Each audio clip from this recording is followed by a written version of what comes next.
Hello ಸ್ನೇಹಿತರೆ, welcome back to ಶ್ರುತಿ ಗೌಡರ ಮನೆ. ಎಲ್ಲರೂ ಹೇಗಿದ್ದೀರಾ? ಎಲ್ಲರೂ ಚೆನ್ನಾಗಿದ್ದೀರಾ ಅನ್ಕೋತೀನಿ. ಸೊ ಇವತ್ತು ಬೆಳಗ್ಗೆನೇ ಎದ್ದು ಸ್ನಾನ ಮಾಡಿದ್ದೀನಿ. ಟೈಮ್ ಬಂದು 5:30 ಆಗಿದೆ. ನಿನ್ನೆ ಶಿವರಾತ್ರಿ ಹಬ್ಬದ ವ್ಲಾಗ್ ನೋಡಿದ್ದೀರಾ. ನಮ್ಮ ಮನೇಲಿ ಹಬ್ಬದ ದಿವಸ ಉಪವಾಸ ಇರ್ತೀವಿ. ಅದಾದಮೇಲೆ ನೆಕ್ಸ್ಟ್ ಡೇ ಬೆಳಗ್ಗೆನೇ ಎದ್ದು ಎಲ್ಲ ಅಡುಗೆಗಳನ್ನು ಮಾಡಿ ದೇವರಿಗೆ ನೈವೇದ್ಯ ಮಾಡಿ ಆಮೇಲೆ ಉಪವಾಸನ ಮುರಿಯೋ ಅಂಥದ್ದು.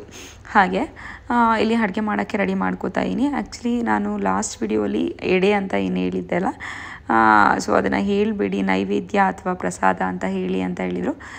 ಸಾರಿ, ನನಗೆ ಗೊತ್ತಿರಲಿಲ್ಲ. ನಮ್ಮ ಮನೇಲಿ ಹಾಗೆ ಕರಿತೀವಿ, ಹಾಗೆ ಹೇಳಿದ್ದೆ ಅಷ್ಟೇ. ಸೊ ಅದಕ್ಕೆ ಇವತ್ತು ಪ್ರಸಾದ ಅಥವಾ ನೈವೇದ್ಯ ಅಂತ ನಾನು ಮೆನ್ಷನ್ ಮಾಡ್ತಾಯಿದ್ದೀನಿ.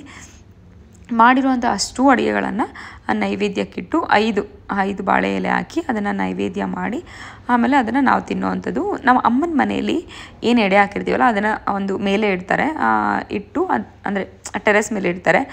ಕಾಗೆಗಳು ಈ ರೀತಿ ಏನಾದರೂ ತಿನ್ಬೋದು ಅಥವಾ ಹಸುಗಳಿಗೆ ಕೊಡ್ತಾರೆ. ಅತ್ತೆ ಮನೇಲಿ ಆ ಥರ ಏನಿಲ್ಲ. 5 ಎಡೆನ ನಾವೇ ತೊಗೊಳ್ಳೋ ಅಂಥದ್ದು. ಹಾಗೆ ಸೊ ಇಲ್ಲಿ ಅಡುಗೆ ಮಾಡ್ಕೊಳ್ಳೋಣ ಅಂತ ತುಂಬ ಅಡುಗೆಗಳನ್ನ ಮಾಡಬೇಕಾಗುತ್ತೆ. ಕಾಳು ಸಾರು ಇರ್ಬೋದು, ಹಾಗೆ ಪಲಾವು, ಕೋಸಂಬರಿ, ಪಾಯಸ, ಬೋಂಡ, ಈ ರೀತಿ ಪಲ್ಯಗಳು, ಈ ಥರ ಏನಾದರೂ ನಮ್ಗೆ ಏನು ಇಷ್ಟ ಆಗುತ್ತೆ ಅಂತ ಅಡುಗೆಗಳನ್ನ ಮಾಡ್ಕೋಬೋದು. ಕುಂಬಳಕಾಯಿ ಪಲ್ಯನ ಮಾಡಬೇಕಾಗುತ್ತೆ ಕಂಪಲ್ಸರಿ ಎಡೆಗೆ ಹಾಕೋಕ್ಕೆ ಅಂತ ನಮ್ಮ ಮನೆಯಲ್ಲಿ. ಸೊ ಹೀಗೆ ಅಡುಗೆ ಅತ್ತೆ ಎಲ್ಲ ಕಟ್ ಮಾಡಿ ಕೊಡ್ತಾಯಿದ್ರು, ರೆಡಿ ಮಾಡಿಕೊಡ್ತಾಯಿದ್ರು ಏನೆಲ್ಲ ಮಾಡಬೇಕು ಅಡುಗೆಗಳಿಗನ್ನೆಲ್ಲ. ಸೊ ನಾನಿಲ್ಲಿ ಅಡುಗೆ ಮಾಡ್ತಾಯಿದ್ದೆ. ಸೊ ಒಬ್ಬೊಬ್ರು ಒಂದೊಂದು ಕೆಲಸ ಮಾಡಿಕೊಂಡ್ರೆ ಬೇಗ ಆಗುತ್ತಲ್ವ. ಮಗನಿಗೆ ಸ್ಕೂಲ್ ಇದೆ ಇವತ್ತು. ಸೊ ಬೆಳಗ್ಗೆ 9 ಗಂಟೆ ಅಷ್ಟರಲ್ಲಿ ಕೆಲಸ ಎಲ್ಲ ಬೇಗ ಮುಗಿಬೇಕು. ಅಡುಗೆ ಆಗಬೇಕು, ಪೂಜೆ ಆಗಬೇಕು, ಇಷ್ಟು ಕೆಲಸ ಆಗಬೇಕು. ಇಲ್ಲಾಂದರೆ ಅವ್ನು ಸ್ಕೂಲಿಗೆ ಹೋಗೋಕ್ಕೆ ಲೇಟ್ ಆಗುತ್ತೆ ಅಂತ ಅಂದ್ಬಿಟ್ಟು ಮಾಡ್ಕೋತಾ ಇದ್ದೀನಿ ಬೇಗ. ಇಲ್ಲಿ ಫಸ್ಟಿಗೆ ಕಾಳು ಸಾರಿಗೆ ಇಟ್ಟಿದ್ದೀನಿ. ರಾತ್ರಿ ಕಾಳು ನೆನೆಸಿಟ್ಟಿದ್ದೆ. ಸೊ ಅದಕ್ಕೆ ಈಗ ಕಾಳು ಸಾಂಬಾರು ಮಾಡೋಣ ಅಂದ್ಬಿಟ್ಟು ಕಾಳು ಬೇಯಕ್ಕೆ ಇಟ್ಟಿದ್ದೀನಿ. ಸೊ ಇಲ್ಲಿ ಕೋಸಂಬರಿಗೆ ನೆನೆಸ್ಕೋತಾ ಇದ್ದೀನಿ. ಹೆಸರುಬೇಳೆ ಕೋಸಂಬರಿಗೆ ಹಾಗೆ ಪಾಯಸಕ್ಕೆ ಎರಡಕ್ಕೂ ಕೂಡ ಆಗುತ್ತೆ ಅಲ್ಲ, ಹೆಸರುಬೇಳೆ ಎತ್ಕೊಂಡೆ ಎರಡಕ್ಕೂ ಮಾಡ್ಕೊಬಿಡೋಣ ಅಂದ್ಬಿಟ್ಟು ಕೋಸಂಬರಿಗೆ ನೆನೆಸಿಟ್ಬಿಟ್ರೆ ಅತ್ತೆ ಸೌತೆಕಾಯಿ ಕಟ್ ಮಾಡ್ತಾಯಿದ್ರು. ಹೀಗೆ ಯಾರಾದರೂ ಒಬ್ಬರು ಹೆಲ್ಪ್ ಇದ್ದರೆ ಎಷ್ಟು ಬೇಗ ಆಗುತ್ತೆ ಅಲ್ಲ. ಸೊ ನಾನು ಒಬ್ಬಳೇ ಮಾಡಬೇಕು ಅಂದರೆ ಎಷ್ಟು ಟೈಮ್ ತೊಗೊಳುತ್ತೆ ಗೊತ್ತಾ. ಯಾರಾದರೂ ಹೆಲ್ಪಿಗಿದ್ರೆ ಎಷ್ಟು ಬೇಗ ಆಗುತ್ತಲ್ವ ಅಂತ ಅನಿಸ್ತಾ ಇತ್ತು. ಹಸ್ಬೆಂಡು ಮಗ ಎಲ್ಲ ಯಾರೂ ಎದ್ದಿಲ್ಲ ಇನ್ನು. ಮಾವ ಆಗಲೇ ಎದ್ದು ಅಂಗಡಿಗೆ ಹೋದರು. ಸೊ ಆ ಮಾವ ಬಂದು ಮಲಗಿದ್ದೆ ಆಲ್ಮೋಸ್ಟ್ ಬೆಳಗಿನ ಜಾವ 3 ಗಂಟೆ ಹಂಗಾಗಿತ್ತು ಅನಿಸುತ್ತೆ. ಬಟ್ ಬಂದು ಆಗಲೇ ಶಾಪ್ಗೆ ಹೋದ್ರು ಅವರು. 6:30 ಹಂಗೆಲ್ಲ ಹೊರಟ್ಬಿಡ್ತಾರೆ ಅವರು. ನಾನು ಅದೇ ಹೇಳ್ತಿದ್ದೆ, ಏನು ನಿದ್ದೆ ಬರಲ್ಲ ಅಪ್ಪಂಗೆ, ಎಷ್ಟು ಬೇಗ ಎದ್ದು ಹೋಗಿದ್ದಾರೆ ಅಂತ. ಹಾಗೆ ಎಲ್ಲ ದೊಡ್ಡವರು, ಅವ್ರಿಗೆ ಏನೇ ಆಗಲಿ ಕೆಲಸ ಮಾತ್ರ ಕರೆಕ್ಟಾಗಿ ಆಗಬೇಕು. ಹಾಗೆ ಇಲ್ಲಿ ಕಾಳು ಸಾಂಬಾರಿಗೆಲ್ಲ ಹುರ್ಕೋತಾ ಇದ್ದೀನಿ. ಅಂದರೆ ನಮ್ಮ ಮನೇಲಿ ಹಸಿ ಮಸಾಲೆನ ಹಾಕಿ ಮಾಡೋದಿಲ್ಲ, ಹುರಿದುಬಿಟ್ಟು ಆಮೇಲೆ ಮಾಡ್ಕೊಳ್ಳೋವಂಥದ್ದು. ಒಂದು ಕಡೆ ಪಾಯಸಕ್ಕೆ ಇಟ್ಟಿದ್ದೀನಿ. ಹೀಗೆ ಒಂದೊಂದು ಅಡುಗೆಗಳನ್ನ ಮಾಡ್ಕೋತಾ ಇದ್ದೀನಿ. ಇಲ್ಲಿ ನೋಡ್ಬೋದು ಸಾಂಬಾರು, ಇಲ್ಲಿ ಪಲಾವ್, ಅಲ್ಲಿ ಪಾಯಸ, ಇಲ್ಲಿ ಬಿಸಿನೀರು ಕಾಯಿಸ್ಕೊಳಕ್ಕೆ ಇಟ್ಟಿದ್ದೀನಿ. ಬಿಸಿನೀರು ಕಾದರೆ ಎಲ್ಲ ಅಡುಗೆಗಳು ಟಕ ಅಂತ ಆಗುತ್ತೆ ಬೇಗ ಅಂತ ಅಂದ್ಬಿಟ್ಟು. ನಂದು ಅಡುಗೆಗಳು ಅರ್ಧಂಬರ್ಧ ಆಗ್ತಾ ಬಂದಿದೆ. ಸೊ ಬೀನ್ಸ್ ಪಲ್ಯ ಮಾಡೋಣ ಅಂತ ಅಂದ್ಕೊಂಡೆ, ಬಟ್ ಟೈಮ್ ಆಗುತ್ತೆ ಇನ್ನು, ನೋಡೋಣ. ಮಧ್ಯಾಹ್ನಕ್ಕೆ ನಾದಿನಿ ಅವರೆಲ್ಲ ಬರ್ತೀನಿ ಅಂತ ಹೇಳಿದ್ದಾರೆ, ಅವಾಗ ಬೇಕಂದರೆ ಮಾಡ್ಕೊಳ್ಳೋಣ ಅಂತ ಅಂದ್ಕೊಂಡು ಮಾಡ್ತಾಯಿದ್ದೀನಿ. ಹಾಗೆ ಹಸ್ಬೆಂಡ್ನ ಮಗನೆಲ್ಲ ಎಬ್ಬಿಸ್ದೆ, ಎದ್ದು ಸ್ನಾನ ಮಾಡಿ ರೆಡಿಯಾಗಿ ಪೂಜೆ ಮಾಡಬೇಕಲ್ಲ ಅಂತ ಅಂದ್ಬಿಟ್ಟು. ಸೊ ಅಲ್ಲೇ ಅಂದರೆ ಮನೆ ಪಕ್ಕ ಸ್ಕೂಲ್ ಇರೋವಾಗಾದರೆ ಏನೂ ಅನಿಸೋದಿಲ್ಲ, ಯೋಗ ಇದೆ ಟೈಮು ಅಂತ. ಬಟ್ ಇವಾಗ ಇಲ್ಲಿಂದ ಹೋಗಬೇಕಲ್ವ. ಸೊ ಅದಕ್ಕೆ ಸ್ವಲ್ಪ ಬೇಗ ಎದ್ದು ಸ್ವಲ್ಪ ಬೇಗ ಬಿಟ್ಟರೆ ಸರಿ ಹೋಗುತ್ತೆ ಚಿನ್ನು ಅಂತ ಅಂದ್ಬಿಟ್ಟು. ಅವನಿಗೆ ಮೂಡೇ ಇರಲ್ಲ, ಏಕೆಂದರೆ ಪಕ್ಕದ ಮನೇಲಿ ಮಕ್ಕಳೆಲ್ಲ ರಜಾ ಹಾಕ್ತೀನಿ ಅಂತ ಹೇಳ್ತಿದ್ರು. ಬಟ್ ಇವನಿಗೆ ನಾನು ರಜಾ ಹಾಕ್ಸೋಕ್ಕೆ ಇಷ್ಟ ಇಲ್ಲ. ಸ್ಕೂಲ್ ಎಕ್ಸಾಮ್ಸ್ ಇದೆ, ಅಲ್ಲಾದರೂ ಹೋದರೆ ಅಟ್ಲೀಸ್ಟ್ ರಿವಿಷನ್ ಆದರೂ ಆಗುತ್ತೆ. ಮನೇಲಿದ್ದರೆ ಹೋದಲ್ಲ. ಅಂದರೆ ಅಲ್ಲಿ ಕೋಲಾರಲ್ಲಿದ್ದರೆ ಹೇಳಿದ ಮಾತು ಕೇಳ್ತಾನೆ. ಇಲ್ಲಿ ಬಂದರೆ ಒಂಥರ ಮುದ್ದು ಅಲ್ವಾ ಮಕ್ಕಳಿಗೆ, ಅಜ್ಜಿ ತಾತ ಎಲ್ಲ ಇದ್ದಾರೆ ಅಂದರೆ ಕೇಳೋದಿಲ್ಲ. ಸೊ ಅದಕ್ಕೆ ಬೇಡ ಸ್ಕೂಲಿಗೆ ಕಳಿಸೋಣ ಅಂತ ಅಂದ್ಕೊಂಡಿದ್ದೀನಿ. ನೋಡೋಣ ಏನೇನಾಗುತ್ತೆ ಅಂದ್ಬಿಟ್ಟು. ಅಡುಗೆ ಎಲ್ಲ ಮುಗಿಸಿ ಆಚೆ ಬಂದೆ. ನೋಡ್ಬೋದು ಬೆಳಿಗ್ಗೆ ಆಗಿಬಿಟ್ಟಿದೆ ಫುಲ್ಲು. ಎಷ್ಟು ಚೆನ್ನಾಗಿರುತ್ತೆ ಹಳ್ಳಿಗಳಲ್ಲಿ ವಾತಾವರಣ ಅಲ್ವ, ತುಂಬ ಚೆನ್ನಾಗಿದೆ. ನೋಡ್ಬೋದು ಮನೇಲಿ ಕಾರು ಆಚೆನೇ ನಿಲ್ಲಿಸಿದ್ದಾರೆ. ರೋಡ್ ಫುಲ್ಲು ಸೈಲೆಂಟಾಗಿತ್ತು, ಒಂದು ವೆಹಿಕಲ್ ಇಲ್ಲ ಏನೋ ಇವತ್ತು. ಮೋಸ್ಟ್ಲಿ ಹಬ್ಬ ಅಲ್ವಾ ಅದಕ್ಕೇನೋ ಅಂತ ಅಂದ್ಕೊಂಡು. ಸೊ ಎಡೆ ಎಲ್ಲ ಹಾಕಿ ರೆಡಿ ಮಾಡಿದ್ದೀನಿ. ವಿಡಿಯೋ ಏನೂ ಮಾಡೋಕ್ಕಾಗಿಲ್ಲ, ಅರ್ಜೆಂಟ್ಗೆ ಟೈಮ್ ಆಗಿಬಿಡ್ತು ಮಗನಿಗೆ ಅಂದ್ಬಿಟ್ಟು. ತುಂಬ ಬೇಗ ಅದೇ ಪೂಜಾ ರೂಮ್ ಎಲ್ಲ ರೆಡಿ ಮಾಡಿಕೊಂಡು ಬಾಳೆ ಎಲೆ ಹಾಕಿ ನೈವೇದ್ಯನ ಇಟ್ಟಿದ್ದೀನಿ. ಮತ್ತೆ ಹಂಗೆ ಬರುತ್ತೆ ವರ್ಡ್ಸು. ಏನೂ ತುಂಬ ವಿಡಿಯೋ ಮಾಡೋಕ್ಕಾಗಿಲ್ಲ. ಪೂಜೆ ಮಾಡುವಾಗ ಮಾತ್ರ ಸ್ವಲ್ಪ ಕ್ಲಿಪ್ಪಿಂಗ್ಸ್ನ ತೊಗೊಂಡಿರೋ ಅಂಥದ್ದು. ಸೀರೆ ಎಲ್ಲ ಏನೂ ಹಾಕ್ಕೊಂಡಿಲ್ಲ, ಯಾಕೆಂದರೆ ಈ ಬಿಸಿಯೊಳಗೆ ಸೀರೆ ಎಲ್ಲ ಮೇಂಟೈನ್ ಮಾಡೋದು ತುಂಬ ಕಷ್ಟ ಅಂತ ಅನಿಸುತ್ತೆ. ಸೊ ಅದಕ್ಕೆ ನಾನು ಡ್ರೆಸ್ಸೇ ಹಾಕ್ಕೊಂಡಿದ್ದೀನಿ. ನೋಡೋಣ ಹೇಗಾಗುತ್ತೆ ಅಂದ್ಬಿಟ್ಟು. ಪೂಜೆ ಮುಗಿಸಿ ಮಗನಿಗೆ ಊಟ ಕೊಟ್ಬಿಟ್ಟು ಅವ್ನು ಸ್ಕೂಲಿಗೆ ಕಳಿಸ್ಬಿಟ್ರೆ ಒಂದು ಟೆನ್ಷನ್ ಮುಗಿಯುತ್ತೆ ಅನ್ನೋ ಥರ. ಒಂಥರ ಟೆನ್ಷನ್ ಅಲ್ಲ, ಬೆಳಗ್ಗೆ ಮಕ್ಕಳು ಸ್ಕೂಲಿದೆ, ಇಷ್ಟೊಂದು ಅಡುಗೆ ರೆಡಿ ಆಗಬೇಕು ಅಂತಂದರೆ ಸ್ವಲ್ಪ ಕಷ್ಟನೇ, ಏನು ಮಾಡೋಕ್ಕಾಗಲ್ಲ. ಮುದ್ದೆ, ಕಾಳು ಸಾರು, ಕೋಸಂಬರಿ, ಪಾಯಸ, ಕುಂಬಳಕಾಯಿ ಪಲ್ಯ, ಹಾಗೇ ಏನೇನು ಮಾಡಿದೆ, ಪಲಾವು, ಇಷ್ಟನ್ನು ಮಾಡಿದ್ದೆ. ತುಂಬ ಚೆನ್ನಾಗಿ ಬಂದಿತ್ತು, ಎಲ್ಲ ಕೂಡ ತುಂಬ ಚೆನ್ನಾಗಿ ಬಂದಿತ್ತು. ಬೋಂಡ ಮಾಡಿದೆ. ಸೊ ಇದೆಲ್ಲ ಮಾಡಿ ಪೂಜೆ ಮಾಡಿ ಒಂಥರ ಸಮಾಧಾನ. ಪೂಜೆ ಮಾಡಿದಾದರೆ ಆಮೇಲೆ ಹೆಂಗೋ ಆಗುತ್ತಲ್ವ ಅನ್ನೋ ಥರ. ಅಲ್ಲಿ ತನಕ ಸ್ವಲ್ಪ ಗಡಿಬಿಡಿನೇ, ಪೂಜೆ ಮಾಡಿ ನೈವೇದ್ಯ ಕೊಟ್ಬಿಡೋಣ ಅನ್ನೋ ಥರ. ನಮ್ಮ ಚಿಂಟು ಬೇಜಾರಾಗಿದೆ. ಯಾಕೆ ಚಿಂಟು? ರಜಾ ಹಾಕ್ಬೇಕಪ್ಪ.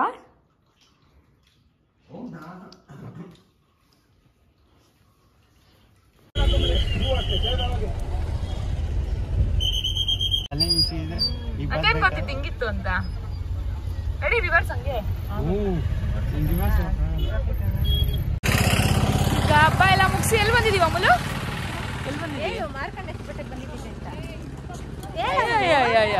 ಮಾರ್ಕಂಡೇಶ್ವರ ಬೆಟ್ಟಕ್ಕೆ ಬಂದಿದ್ದೀವಿ.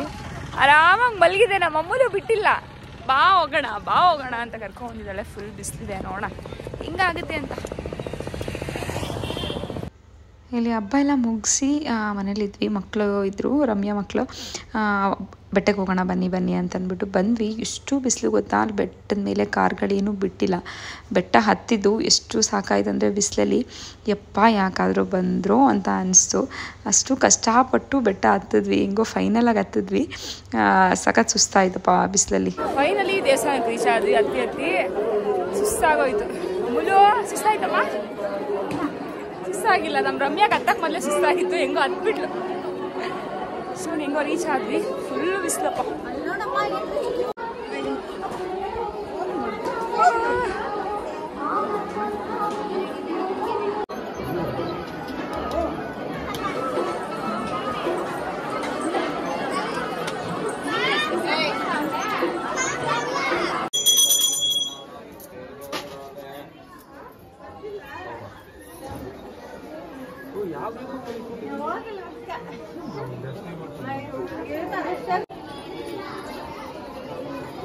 ಈಗ ದರ್ಶನ ಎಲ್ಲ ಮುಗೀತು, ನಡ್ಕೊಂಡು ಹೋಗ್ತಾ ಇದ್ವಿ.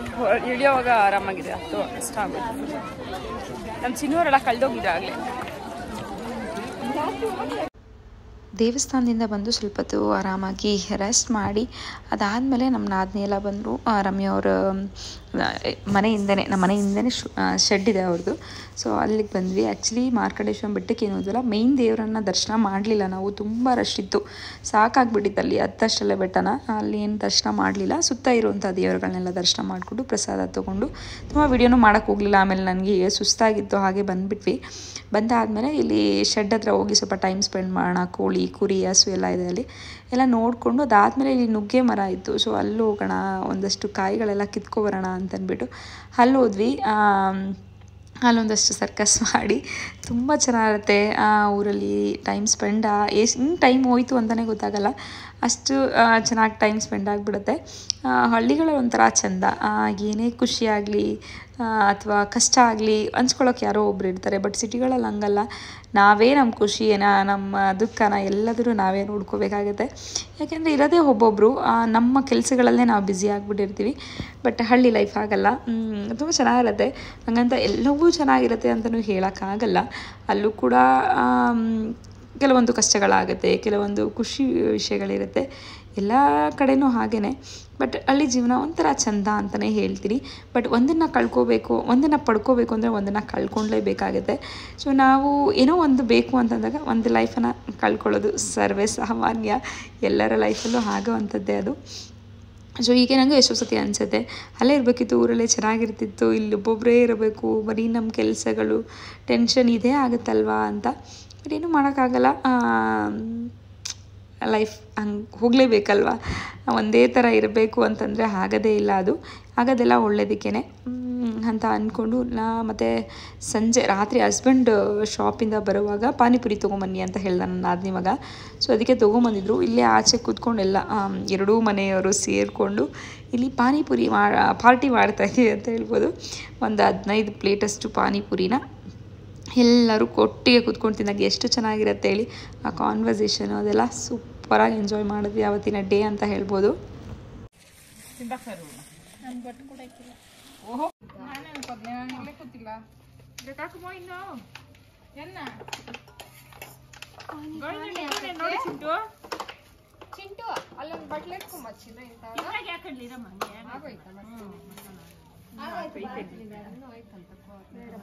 ಸ್ವಲ್ಪ ಹಾಕೊಂತಿದ್ದ ಮೂರು ಪ್ಲೇಟ್ ನಾನು ಮಾಡ್ಬೇಡಪ್ಪ ಚಿಕನ್ ಮಾಡ್ಬಾ ತಿಂದಾಕ ಸರಿ ಇದು ನೆಕ್ಸ್ಟ್ ಡೇ. ಅವತ್ತು ಏನು ಬೆಳಗ್ಗೆ ವಿಡಿಯೋ ಮಾಡೋಕ್ಕೆ ಹೋಗಿಲ್ಲ. ಬೆಳಗ್ಗೆ ಟಿಫನ್ ಎಲ್ಲ ಮಾಡಿ ಪೂರಿ ಮತ್ತು ಸಾಗು ಎಲ್ಲ ಮಾಡಿದ್ವಿ. ಸೊ ಎಲ್ಲ ತಿಂದು ಎಲ್ಲ ಕೂತಿದ್ವಿ. ಪ್ರದಿ ಎಳ್ನೀರು ತೊಗೊಂಬಂದ. ಸಾರಿ, ಎಲ್ಲರೂ ಇದ್ರಲ್ಲ, ಎಲ್ಲ ಹಸ್ಬೆಂಡು ಮತ್ತು ಪ್ರದಿ ಎಲ್ಲ ಕಟ್ ಮಾಡಿಕೊಡ್ತಿದ್ರು. ಎಲ್ಲ ಎಳ್ನೀರನ್ನ ಕುಡಿತಾ ಇದ್ವಿ. ಚೆನ್ನಾಗಿತ್ತು ಎಳ್ನೀರು. ಇಲ್ಲಿ ಇವಾಗಂತೂ ಫುಲ್ ರೇಟ್ ಜಾಸ್ತಿ ಆಗಿಬಿಟ್ಟಿದೆ ಅಲ್ಲ ಎಳ್ನೀರು. ತುಂಬ ಬೇಸಿಗೆ ಅಲ್ಲ, ಬಿಸಿಲು ಜಾಸ್ತಿ ಇತ್ತಲ್ಲ. ಎಳ್ನೀರು ಕುಡಿಯೋಣ ನಂಗೆ ಆಚೆಗೆ ಹೋದರೆ ಎಳ್ನೀರು ಕುಡಿತೆ ಮನೆಗೆ ಬರೋಲ್ಲ, ಹಂಗಿದೆ ಸಿಚುವೇಶನ್ ಇವಾಗ. ಅಷ್ಟು ಬಿಸಿಲಿದೆ. ಕೋಲಾರಲ್ಲಂತೂ ಸಿಕ್ಕಾಪಟ್ಟೆ ಬಿಸಿಲಿದೆ. ಬ್ಯಾಂಗ್ಳೂರಲ್ಲೂ ಸ್ವಲ್ಪ ತಣ್ಣಗಿರುತ್ತೇನೋ, ಕೋಲಾರಲ್ಲಂತೂ ಸಿಕ್ಕಾಪಟ್ಟೆ ಬಿಸಿಲು. ಏನೂ ಮಾಡೋಕ್ಕಾಗಲ್ಲ. ಅಲ್ಲಿಂದ ಆವತ್ತು ಬಂದುಬಿಟ್ವಿ ಮನೆಗೆ. ಅವತ್ತೇನು ಮತ್ತೆ ವ್ಲಾಗ್ ಮಾಡೋಕ್ಕೆ ಹೋಗಿಲ್ಲ. ಮಧ್ಯಾಹ್ನ ಹಂಗೆ ನಾದಿನಿಯವರು ಹೋದರು, ನಾವು ಬಂದ್ವಿ. ಸೊ ಮಗನಿಗೆ ಎಕ್ಸಾಮ್ಸ್ ಎಲ್ಲ ಅವನು ಓದಿಸ್ಕೊಂಡಿದ್ದೆ. ನೆಕ್ಸ್ಟ್ ಡೇ ಅಮ್ಮ ಅವರೆಲ್ಲ ಬಂದಿರು, ಬ್ಲೌಸ್ ಸ್ಟಿಚಿಂಗ್ ಕೊಡಬೇಕಿತ್ತು ಅಂತ ಅಂದ್ಬಿಟ್ಟು. ಸೊ ಅದಕ್ಕೆ ಒಂದು ಮ್ಯಾಚಿಂಗ್ ಸೆಂಟರ್ಗೆ ಹೋದ್ವಿ. ಅಲ್ಲೆಲ್ಲ ಮಾಡಿಕೊಂಡು ಅವರು ಕೂಡ ಹೊರಟ್ರು. ಅದಾದಮೇಲೆ ನಾನು ಈ ಒಂದು ರಾಗಿ ಮಾಲ್ಟ್ದು ಏನು ಪ್ಯಾಕಿಂಗ್ ಇತ್ತಲ್ಲ, ಸೊ ಅದನ್ನು ಮಾಡ್ತಿದ್ದೆ. ಆಲ್ಮೋಸ್ಟ್ ಖಾಲಿ ಆಯಿತು ನಾನು ಮಾಡಿದ್ದಂಥದ್ದೆಲ್ಲ. ತುಂಬ ಖುಷಿ ಆಗುತ್ತೆ ಆ್ಯಕ್ಚುಲಿ. 1 ವೀಕ್ ಕೂಡ ಆಗಿಲ್ಲ, ನಾನು ಏನು ಮಾಡಿದ್ದೆಲ್ಲ ಅದಷ್ಟು ಕೂಡ ಖಾಲಿ ಆಯಿತು. ಇದಕ್ಕೆಲ್ಲ ನಿಮ್ಮ ಸಪೋರ್ಟ್ ತುಂಬ ಅಂದರೆ ತುಂಬ ತುಂಬ ತುಂಬ ಇಂಪಾರ್ಟೆಂಟ್. ಹಾಗೆ ಎಷ್ಟು ಜನ ಸಪೋರ್ಟ್ ಮಾಡಿದ್ದೀರಾ ಅವ್ರಿಗೆಲ್ಲ ಕೂಡ ಥ್ಯಾಂಕ್ಸ್ ಹೇಳ್ತೀನಿ. ಇವತ್ತು ಒಂದು 5 ಪ್ಯಾಕೆಟ್ ಏನೋ ಇತ್ತು, ಅದರಲ್ಲೂ ಆರ್ಡರ್ ಇದೆ. ಸೊ ಅಮ್ಮ ಒಂದು ಸ್ವಲ್ಪ ಆರ್ಡರ್ ಇತ್ತು, ಮತ್ತು ನನ್ನ ತಮ್ಮಂದೊಂದಷ್ಟು ಆರ್ಡರ್ಸ್ ಇತ್ತು, ಮತ್ತು ಯೂಟ್ಯೂಬಿಂದ ಬಂದಿದ್ದಂಥ ಆರ್ಡರ್ಸು ಪ್ರತಿಯೊಂದು ಕೂಡ ಎಲ್ಲರಿಗೂ ಕಳಿಸ್ಕೊಟ್ಟಿದ್ದೀನಿ. ಇನ್ನು ಸ್ವಲ್ಪ ಇತ್ತು, ಅದನ್ನೆಲ್ಲ ಪ್ಯಾಕ್ ಮಾಡಿ ಇಟ್ಬಿಡೋಣ. 1-2 ಆರ್ಡರ್ ಇತ್ತು. ಬೆಳಿಗ್ಗೆ ಹಸ್ಬೆಂಡ್ ಕೈಲಿ ಕಳಿಸೋಣ ಅಂತ ಅಂದ್ಬಿಟ್ಟು ಪ್ಯಾಕ್ ಮಾಡ್ತಾ ಇದ್ದೀನಿ. ಮಗನಿಗೆ ಓದಿಸ್ತಿದ್ದೆ. ಸರಿ ಓದ್ಕೊಚಿನ ನಾನು ಸ್ವಲ್ಪ ಪ್ಯಾಕಿಂಗ್ ಮಾಡಿ ಮುಗಿಸ್ತೀನಿ ಅಂತ ಪ್ಯಾಕಿಂಗ್ ಮಾಡ್ಕೋತಾ ಇದ್ದೀನಿ. ನಾನು ಏನು ಮಾಡಿದೆಲ್ಲ ಪ್ರಾಡಕ್ಟ್ ಅಷ್ಟು ಖಾಲಿ ಆಯ್ತಲ್ಲ, ಅದೊಂದು ಖುಷಿ. ಸೊ ಮಾಡಬೇಕು ನೆಕ್ಸ್ಟ್ ಬ್ಯಾಚಲ್ಲಿ ಸ್ವಲ್ಪ ಚೇಂಜ್ ಮಾಡೋಣ ಅಂತ ಅಂದ್ಕೊಂಡಿದ್ದೀನಿ. ಆ್ಯಕ್ಚುಲಿ ಮೊಳಕೆ ಕಟ್ಟಿ ಮಾಡಿದ್ರೆ ತುಂಬ ಒಳ್ಳೆಯದು ಹೆಲ್ತ್ಗೆ ಅಂತ ಹೇಳ್ತಾ ಇದ್ದಾರೆ. ಸೊ ಅದನ್ನು ಯಾಕೆ ಟ್ರೈ ಮಾಡಬಾರ್ದು, ನೆಕ್ಸ್ಟ್ ಟೈಮ್ ಮಾಡಿದಾಗ ಆ ಸಿರಿಧಾನ್ಯಗಳನ್ನೆಲ್ಲ ಮೊಳಕೆ ಕಟ್ಟಿ ಆಮೇಲೆ ಮಾಡೋಣ ಅಂತ ಅಂದ್ಕೊಂಡಿದ್ದೀನಿ. ಬೇರೆ ಎಕ್ಸ್ಟ್ರಾ ಏನು ಕೆಲಸ ಆಗೋದಿಲ್ಲ. ಹೇಗೂ ನೆನೆಸ್ತೀನಿ, ನಾನು ತೊಳೆದು ನೆನೆಸಿನೇ ನಾನು ಮಾಡುವಂಥದ್ದು. ಸೊ ಅದಕ್ಕೆ ಅದನ್ನೊಂಚೂರು ಕಟ್ಟಿಟ್ಬಿಟ್ರೆ ಒಂದು ದಿವಸ, ಈ ಬಿಸಿಗೆ ಒಂದು ದಿವಸದಲ್ಲಿ ಮೊಳಕೆ ಬರುತ್ತೆ. ಹಾಗೆ ಮಾಡೋಣ ಅಂತ ಅಂದ್ಕೊಂಡಿದ್ದೀನಿ. ಬೆಟರಾಗಿ, ಎಷ್ಟು ಬೆಟರಾಗಿ ನನ್ನ ಕೈಯಲ್ಲಿ ನಿಮಗೆ ಕೊಡೋಕ್ಕಾಗುತ್ತೆ ಅಷ್ಟು ಬೆಟರಾಗಿ ಕೊಡೋಕ್ಕೆ ನಾನು ಟ್ರೈ ಮಾಡ್ತಾನೇ ಇದ್ದೀನಿ. ತುಂಬ ಒಳ್ಳೆ ಹೆಲ್ತಿಯಾದಂಥ ಒಂದು ಡ್ರಿಂಕ್ ಇದು. ಸೊ ಯಾರಿಗೆಲ್ಲ ಬೇಕು ಆರ್ಡರ್ ಮಾಡಿ, ನೀವಿರೋ ಜಾಗಕ್ಕೆ ನಾನು ತಲುಪಿಸ್ತೀನಿ ಅಂತ ಹೇಳ್ತೀನಿ. ನನ್ನ ಈ ಒಂದು ಚಿಕ್ಕ ಪ್ರಯತ್ನಕ್ಕೆ ನೀವೆಲ್ಲರ ಸಪೋರ್ಟ್ ತುಂಬ ಅಂದರೆ ತುಂಬ ಮುಖ್ಯ. ಈಗೆಲ್ಲ ಯಾರು ಆರ್ಡ್ರ್ ಮಾಡಿದ್ದೀರಲ್ಲ ಅವರು ಕೂಡ ಎಲ್ಲರೂ ಕೂಡ ಚೆನ್ನಾಗಿದೆ ಅಂತ ಹೇಳಿದ್ದೀರ, ಅದು ಕೂಡ ತುಂಬ ಖುಷಿ ಇದೆ ನನಗೆ.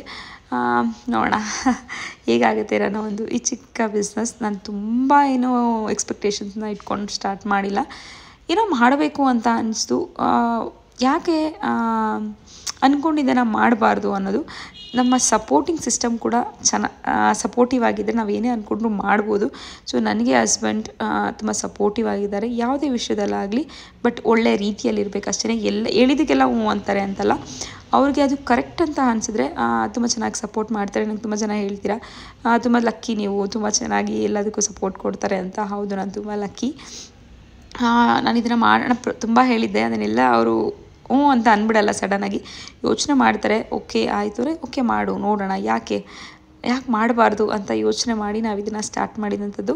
ನನಗಂತೂ ತುಂಬ ಖುಷಿ ಇದೆ. ನಾನು ಬುಧವಾರ ಇದನ್ನು ಲಾಂಚ್ ಮಾಡಿದ್ದು, ವೆಡ್ನೆಸ್ಡೇ. ಸೊ ಇವತ್ತು ಬಂದು ಮಂಡೇ. ಸೊ ಮಂಡೇ ಅಷ್ಟರಲ್ಲಿ ಆಲ್ಮೋಸ್ಟ್ ಐಟಮ್ಸ್ ಎಲ್ಲ ಖಾಲಿ ಆಗಿದೆ. ತುಂಬ ಖುಷಿ ಆಗ್ತದೆ. ಇನ್ನೊಂದು 1-2 kg ಅಷ್ಟು ಇದೆ, ಖಾಲಿ ಆಗುತ್ತೆ. ಅದು ಕೂಡ ತುಂಬ ಖುಷಿ ಆಗ್ತಿದೆ. ನಿಮ್ಮ ಸಪೋರ್ಟ್ ಹೀಗೆ ಇರಲಿ. ಕಾಂಟ್ಯಾಕ್ಟ್ ನಂಬರ್ ಡಿಸ್ಪ್ಲೇ ಆಗ್ತಾ ಇರುತ್ತೆ, ಹಾಗೆ ಡಿಸ್ಕ್ರಿಪ್ಷನ್ ಬಾಕ್ಸಲ್ಲೂ ಕೊಟ್ಟಿರ್ತೀನಿ. ನಿಮಗೆ ಬೇಕು ಅಂದರೆ ಆರ್ಡರ್ ಮಾಡಿ. ನಾನು ಪ್ರೈಸು ಕೂಡ ತುಂಬ ಇಟ್ಟಿಲ್ಲ, ತುಂಬ ಅಂದರೆ ತುಂಬ ರೀಸನಬಲ್ ಆಗಿ ಇಟ್ಟಿದ್ದೀನಿ. ನಾನು ಹಾಕಿರುವಂಥ ಐಟಮ್ಸ್ ಆಗಿದೆ ಎಲ್ಲವೂ ಕೂಡ ಹೆಲ್ತಿ ಆಗಿರುವಂಥ ಐಟಮ್ಸ್ ನಾನು ಯೂಸ್ ಮಾಡಿರುವಂಥದ್ದು. ಸೊ ನಿಮಗೆ ರೆಸಿಪಿ ಬೇಕಂದ್ರೂ ನನ್ನ ಯೂಟ್ಯೂಬ್ ಚಾನಲಲ್ಲಿದೆ, ನೀವೇ ಮಾಡ್ಕೋತೀವಿ ಅಂತ ಕೂಡ ಆರಾಮಾಗಿ ಮಾಡ್ಕೋಬೋದು. ನೋಡೋಣ ಹೇಗಾಗುತ್ತೆ ಏನು ಅಂತ ನಾವು ಡಿಸ್ಟ್ರಿಬ್ಯೂಟರ್ಸ್ ಕೊಡಬೇಕು ಅಂತ ಹುಡುಕ್ತಾ ಇದ್ದೀವಿ. ನೋಡೋಣ, ಡಿಸ್ಟ್ರಿಬ್ಯೂಟರ್ ಕೊಟ್ಟರೆ ಅವರು ಕೂಡ ಒಂದು ಸ್ವಲ್ಪ ಹೆಚ್ಚಿನ ಕ್ವಾಂಟಿಟಿಯಲ್ಲಿ ಮಾಡಬೇಕಾಗುತ್ತೆ. ಸೊ ಅವ್ರು ಸ್ವಲ್ಪ ಬ್ಯುಸಿ ಇದ್ದಾರೆ, ಹಬ್ಬ ಇತ್ತಲ್ಲ, ಅವರೆಲ್ಲ ಒಂದು ಸ್ವಲ್ಪ ಬ್ಯುಸಿ ಇದ್ದಾರೆ. ಸೊ ಅವರೆಲ್ಲ ಮುಗಿಸಿದ್ರೆ ಅವರು ಕೂಡ ಎಷ್ಟು ಕ್ವಾಂಟಿಟಿ ಬೇಕು ಏನು ನೋಡಿಕೊಂಡು ಅವರು ಕೂಡ ಮಾಡಬೇಕು. ನೆಕ್ಸ್ಟ್ ಐಟಮ್ಸ್ ಎಲ್ಲ ತೊಗೊಂಬಂದು ಹೀಗೆ ನಾನು ಪ್ಯಾಕಿಂಗ್ ಅಷ್ಟೇ 1/2 kg ಅಂದರೆ 500 ಗ್ರಾಮ್ಸ್ ಏನಿರುತ್ತಲ್ಲ, 500ಗಿಂತ ಒಂದು ಸ್ವಲ್ಪ ಜಾಸ್ತಿನೇ ಹಾಕ್ತೀವಿ ನಾವು. ಒಂದು 520 ಗ್ರಾಮ್ಸ್ ಅಷ್ಟನ್ನು ಹಾಕಿರ್ತೀವಿ ನಾವು. 120 ಗ್ರಾಮ್ಸ್ 15-20 ಗ್ರಾಮ್ಸ್ ಅಷ್ಟು ಜಾಸ್ತಿನೇ ಹಾಕಿರ್ತೀವಿ, ಕಡಿಮೆ ಅಂತೂ ಹಾಕಿರಲ್ಲ. ಪ್ಯಾಕಿಂಗ್ ಆದಮೇಲೆ ಈ ರೀತಿ ಒಂದು ಸ್ಟಿಕರಿಂಗ್ ಎಲ್ಲ ಮಾಡಿ ಮತ್ತು ಸೀಲ್ ಮಾಡಿ ಕಳಿಸುವಂಥದ್ದು. ಪ್ಯಾಕಿಂಗಲ್ಲಿ ಏನೂ ಪ್ರಾಬ್ಲಮ್ ಆಗಬಾರ್ದಲ್ವ ಅಂತ ಅಂದ್ಬಿಟ್ಟು ಇದನ್ನೆಲ್ಲ ಆಲ್ಮೋಸ್ಟ್ ಹಸ್ಬೆಂಡೇ ಮಾಡ್ತಿದ್ರು. ನಾನಿವತ್ತು ಮಾಡ್ತಾಯಿದ್ದೀನಿ, ಟೈಮ್ ಇತ್ತಲ್ಲ ಹೇಗೂ ಮಾಡೋಣ ಅಂತ ಅಂದ್ಬಿಟ್ಟು. ಇಷ್ಟೇ ಇವತ್ತಿನ ವಿಡಿಯೋ. ಎಲ್ಲರಿಗೂ ಕೂಡ ಇಷ್ಟ ಆಗಿದೆ ಅಂತ ಅನ್ಕೋತೀನಿ. ಇಷ್ಟ ಆಗಿದ್ರೆ ಪ್ಲೀಸ್ ಲೈಕ್, ಶೇರ್, ಕಾಮೆಂಟ್. ಇನ್ನು ಚಾನಲ್ನ ಯಾರು ಸಬ್ಸ್ಕ್ರೈಬ್ ಮಾಡದೆ ನೋಡ್ತಾ ಇರೋ ಚಾನಲ್ನ ಸಬ್ಸ್ಕ್ರೈಬ್ ಮಾಡಿ ನೋಡಿ. ನಿಮ್ಮ ಕನ್ನಡದ ಹುಡುಗಿಗೆ ಸಪೋರ್ಟ್ ಮಾಡಿ ಅಂತ ಹೇಳ್ತೀನಿ. ಇಷ್ಟ ಆಗಿದ್ರೆ ಒಂದು ಲೈಕ್ ಮಾಡಿ. ಓಕೆನಾ? ನೆಕ್ಸ್ಟ್ ವಿಡಿಯೋಂದಿಗೆ ಸಿಗೋಣ. ಅಲ್ಲಿ ತನಕ ಧನ್ಯವಾದಗಳು. ಬಾಯ್ ಬಾಯ್.